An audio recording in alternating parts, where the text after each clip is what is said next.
Hey everybody, welcome back to Tech Odyssey. So today I'm here with another robot vacuum cleaner review, and this time it's from a company called DSER, D-S-E-R, and this is the Robogeek 21T. So what does this bring to the table? Now, it's a budget-oriented robot vacuum cleaner. It MSRPs for $239, but actually as of today, which is the 1st of January, they do have a $70 coupon available on Amazon where you can check the little box, so that drops the price by 70 bucks, which is pretty substantial. But other than that, it has 2.83 inches of clearance, so it's low profile. It'll go underneath your furniture. It has 1600 PA of suction power. It'll go for up to 100 minutes, and there's 4 different modes that it works in. So there's a whole lot of stuff going on in this tiny little box with this Robogeek vacuum cleaner. So let's go ahead, get into the box, dive in, and take a look at the Robogeek 21T.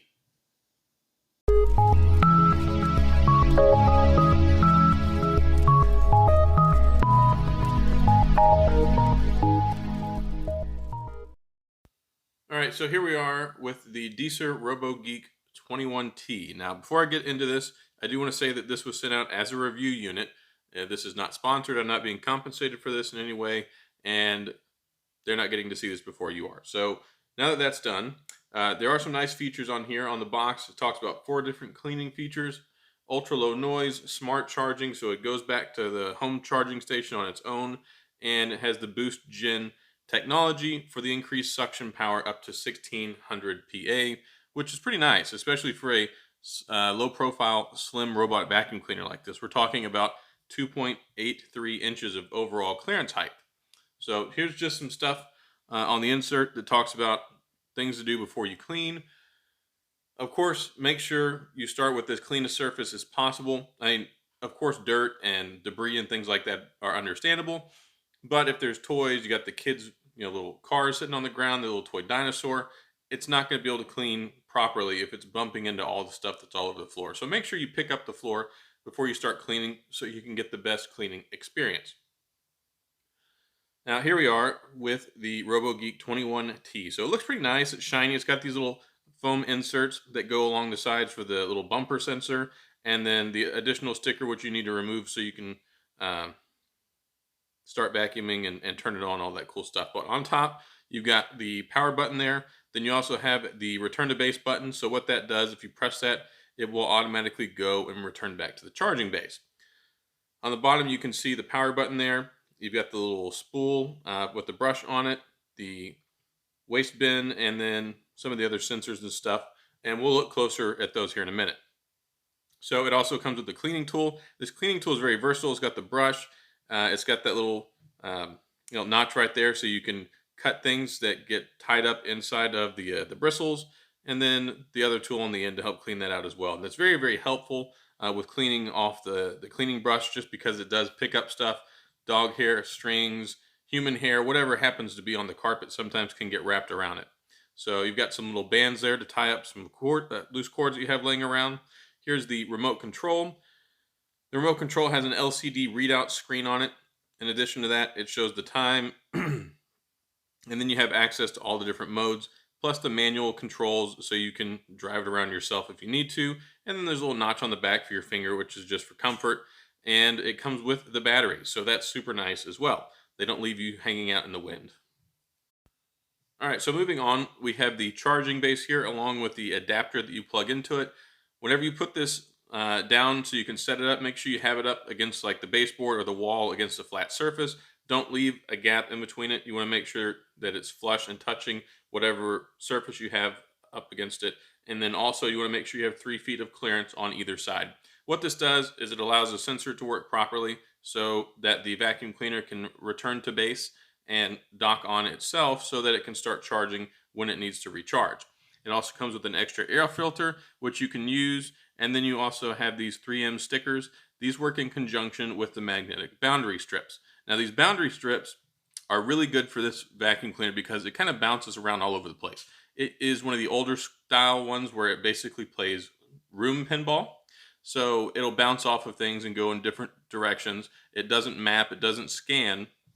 So over the course of about 20-30 minutes while it's cleaning, ideally, the principle is that it should have covered pretty much the whole room.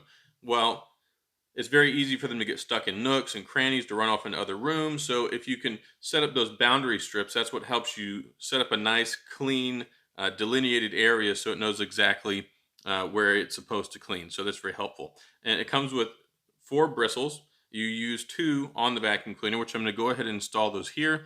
Very, very easy to pop on and off. So you just find the 2 little drive motors there. They've got the prongs. Pop that one down, put the other one down, and then Bob's your uncle. And then, once you use those for a while, they happen to get messed up, you can change them out with the additional set. Now, it's very easy to remove the waste bin tray here. All you have to do is just push on that little button. It tells you here just some general cleaning instructions. And if you do clean out the filter, there's a little mesh filter here on the inside. It's like a screen. So if you do happen to wipe that off or get that wet, make sure you dry it out properly before you start using it, and then you can see all the different total amount of space that you have in there. It's a pretty good size receptacle, so it should be good for a proper 30-minute cleaning. And then, of course, before you start cleaning additional rooms or when you get ready to put it up for the day, go ahead and empty it out. Now, taking out the cleaning brush, very easy. You just pop the latch off there, and then you can take it out, and that's the best way to go ahead and clean it. So whenever you do notice that it gets dirty, it has a bunch of stuff on it, just pop it out, use a little cleaning brush, and then you can get it back in there. It's got like a little square pin head on top of it, which locks into place. So let me put this down on the table so I can get it lined up properly. You pop it right back in and put the cover on it, and you're good to go again. So the maintenance and taking everything apart, putting it back together, and accessing stuff is actually surprisingly easy. All right, so go ahead and turn it up right here so you can get a nice good look at it. I do like the texture. It's nice and glossy, and then of course you have the lines underneath. It looks really nice. You have your power button there, which is basically your play or pause or your start or stop button, whatever you want to call it. And then there's your Wi-Fi indicator, and then you have the return to base button like we talked about a minute ago, where you just push that and it'll go ahead and it'll head back to base. Now there's a little bumper sensor. It has a bunch of sensors in there, so it will detect things before it runs over them. Or runs into them rather. So if it's like a fireplace, if it's a baseboard, it will slow down and it'll cushion its stop before it bumps into it and then turns and goes another direction. And also, it does have sensors in it, so it won't drive over like the edge of your stairs and stuff like that. So it's safe to use on multi-level households. If you happen to have like a 2-story house or you have some stairs or anything you're worried about it driving off of, it should be perfectly fine. All right, so I want to go ahead and demonstrate how to use the control in manual mode. You can use the directional arrows, the up, down, left, or right. Up will, of course, go forward. And then if you press left or right, you can see here that it will turn either clockwise or counterclockwise based on the direction that you choose. And then you just press the up button and it will go forward again. It won't continue going forward. It just goes a short little distance. If you hold it down, it'll go longer, but it will stop. And then if you press the back button or the down arrow, you can see that it just kind of goes back just a couple of inches. You can do that as many times as you need so you can reset the direction and choose where you want to go again. Now, for the rest of the functionality on the remote control, you've got the auto button, which puts it into auto cleaning mode. Here's a closer look at the directional pad. So up, down, left, right, play or pause to get it started. And then you have your cleaning preference buttons for spot cleaning, edge cleaning, max vacuum cleaning, which it will basically go ahead and clean at the maximum cleaning power, which is nice. And then you have single room cleaning where it will clean for 30 minutes. And then after that, it'll go ahead and it should go back to base. But make sure if you put it on that mode that you have the area confined off so that it doesn't wander off and go into the hallway, into another bedroom. You want to keep it isolated in the room that it's going to be in.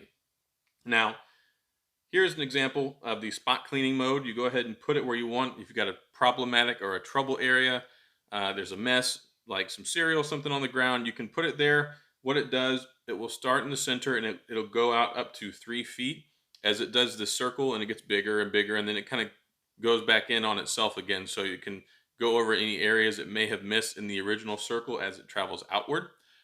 This is a really nice cleaning feature because you don't have to worry about putting it in, clean the whole room mode. You don't have to sit there and use the controller manually, so you can make sure you get all the areas. It's very simple, very easy. You just put it in the spot you need, press the button, and you're good to go.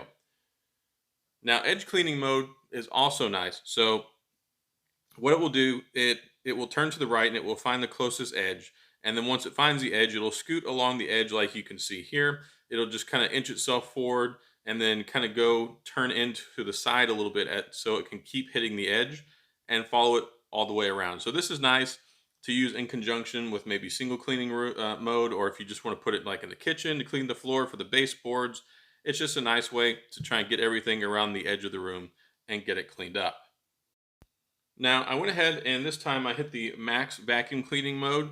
So this is running at maximum power, and I wanted to demonstrate this with the boundary strip. So you can see here I have them set up on the floor in my living room. I still have my Christmas tree set up and some other things. So I wanted to illustrate it this way. I used to have a wooden floor, but now I have carpet. So this is best if you have a wooden or a tile floor, and then you can use it in conjunction with those 3M tape strips that it came with. And you see my dog there and my shoe.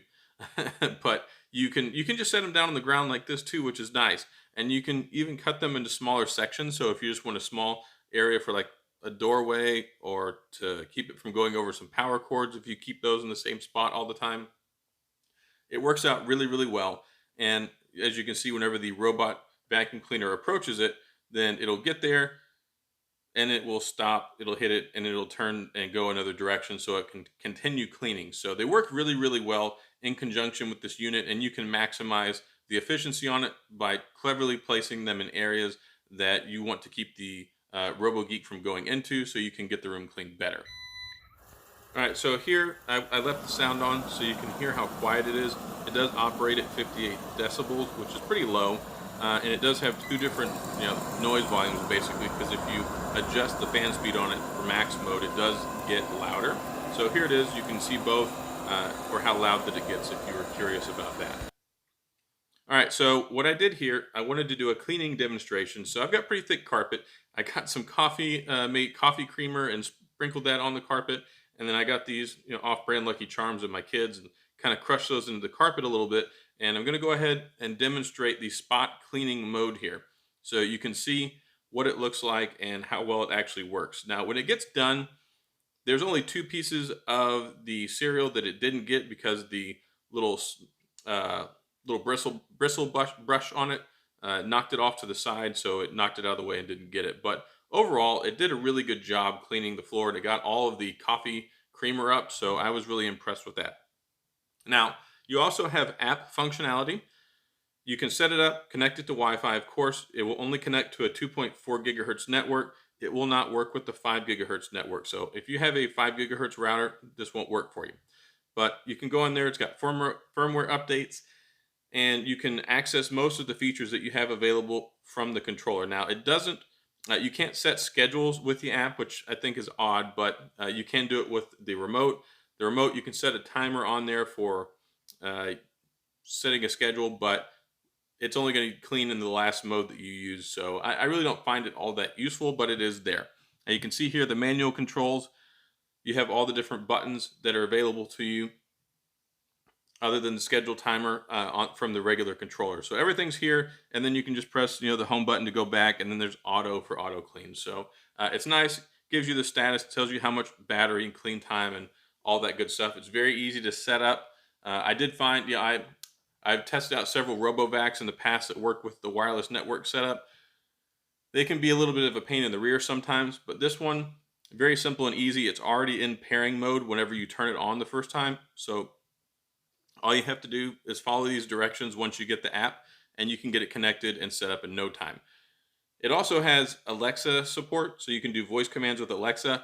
I would have demonstrated this, but I don't have an Alexa device. So if you have one, you can use that. It doesn't work with Google Assistant. Here's some standard cleaning stuff for the Robot Care. Tells you when to clean the filter, how to use the cleaning cloth if you get one of those, the extractors, the dustbin, all that good stuff, and it tells you what frequency you should be changing those things out with. So that way you have an idea on when you can do your preventative maintenance stuff. All right, so that's all I have on the DSER Robogeek 21T. Hopefully this has been helpful for you. You can pick it up from Amazon for $239. Like I said at the beginning of the video, as of January 1st, there is a $70 coupon, which you can significantly knock down the price on that to make it much, much more affordable. But it's a nice little traditional robot vacuum cleaner if this is something that you're in the market for. So that's all I've got.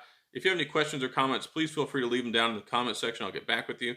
As always, thanks for tuning in. Hit the like and the subscribe button if you enjoyed the video, the little notification bell for the latest and greatest. And as always, thanks for stopping by, and I'll see you guys next time.